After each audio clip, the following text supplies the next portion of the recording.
Paul, what would you say is the most valuable thing that you've gotten from the book fair? Events where you're involved with other people, it's meeting different people, new people, getting their experiences. Like we've met a good 20 new people, chatted to them about their experiences, heard about their publishing journeys, how they've fared with agents and publishers. For me, definitely, it's this kind of connection to people that I already know, like you, but also to meeting new people. I think that's like the main thing whenever you go to these events, that you do meet people that you maybe never met before. And the second is that I really love seeing that there's so much talent out there in the world. Like I'm just like it makes me feel inspired to see that so many people are doing great things in every corner of the world, and the illustration wall was like one of the coolest things. Not that I looked at every individual thing or anything, but there was just so much, and you think, oh my God, And people have been inventive. Well, we've just seen this morning, someone's got like a little fishing rod and a line with a business card hanging off saying, please choose me. So that's bound to catch attention. Sometimes when we think, especially of like children's books, we may actually just think of the artwork and the writing.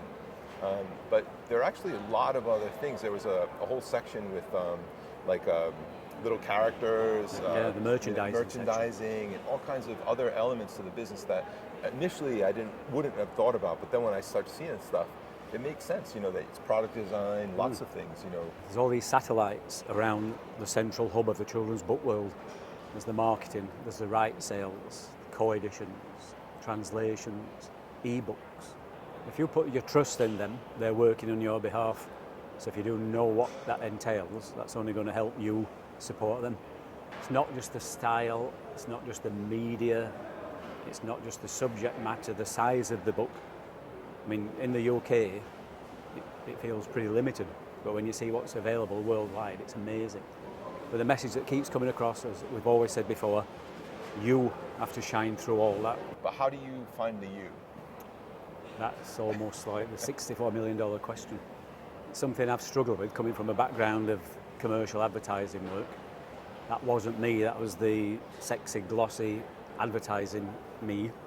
So losing that and trying to find me in picture books or various versions of my voice, it's been a journey. I think some people could drop into it straight away, hit the ground running and find that, and then maybe develop over time.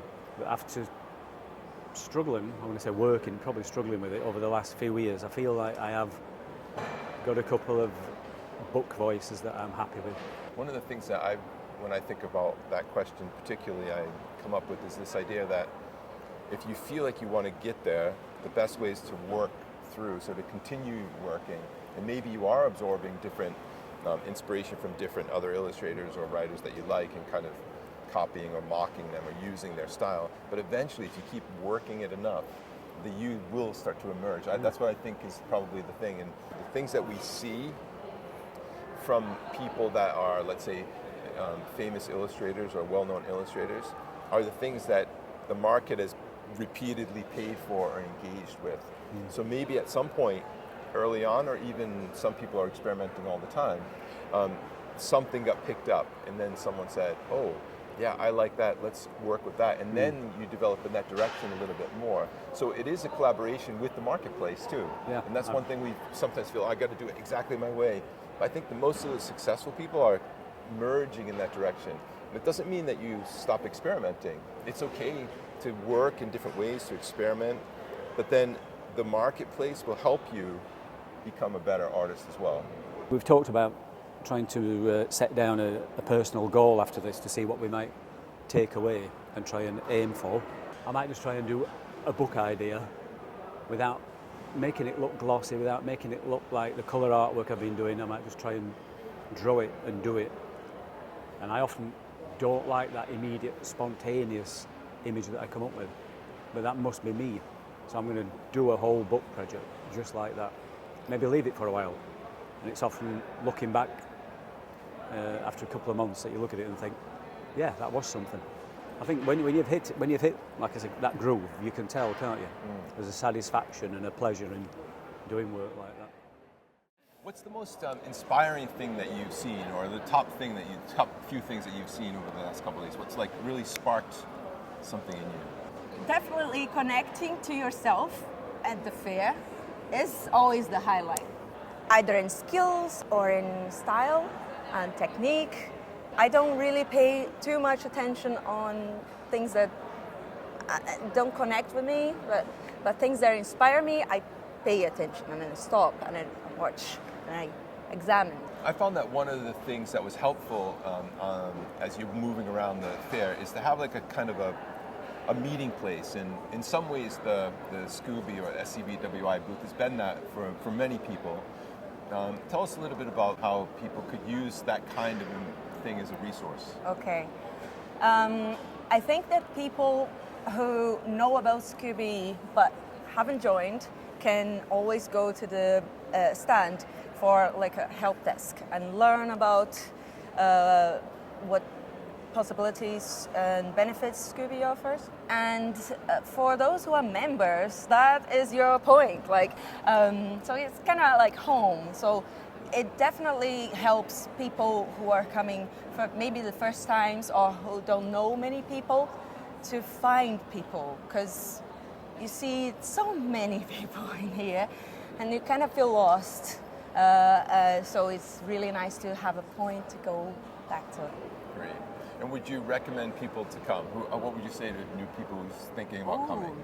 Timing, logistics, stay close to the fair is good, and traveling light, because you are going to want to buy books and take things home. So bring whatever you can leave here and then make space to what you can take.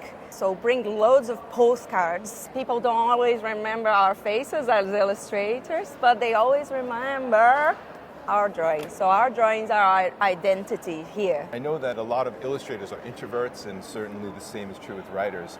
And so sometimes it's hard to overcome that reluctance to actually say, oh, hi. You know, I see some people in the queues waiting for a portfolio review, and they're kind of like hugging their portfolio. And of course we feel this way, especially about showing our work, but what happens when you actually do? These people will remember kindness a lot. This is the place for kindness, and that generates other kindness. So yeah, definitely make contacts when you are like, and I say make contacts, it's make friends, you know? You are in a place full of talented people, full of interesting people. You could actually provide people with 5 questions to say while you're waiting, ask while you're waiting in a queue. Are you an illustrator? Are you a writer? Do you write too?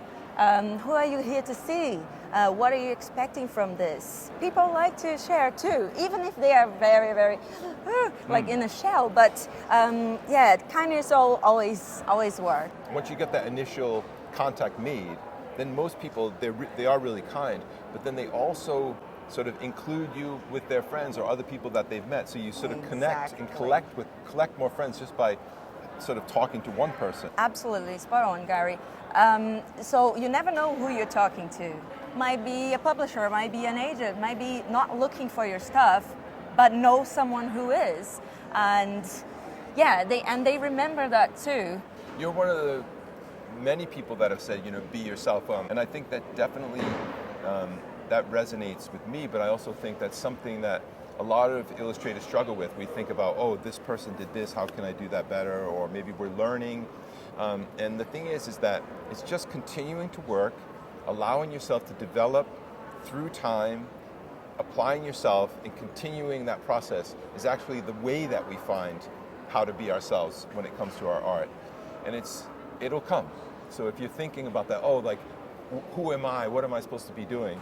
Just keep working on the stuff, and yes. it will emerge. Trust your gut. I mean, you get to know yourself by doing stuff. Yeah, you get to know your drawing and who you are in your drawing, in your style, in your fit, in your space. Don't worry about making a signature style. It's there. It's sculpting. It's working inside out, not outside in. Yeah, beautiful. Thanks.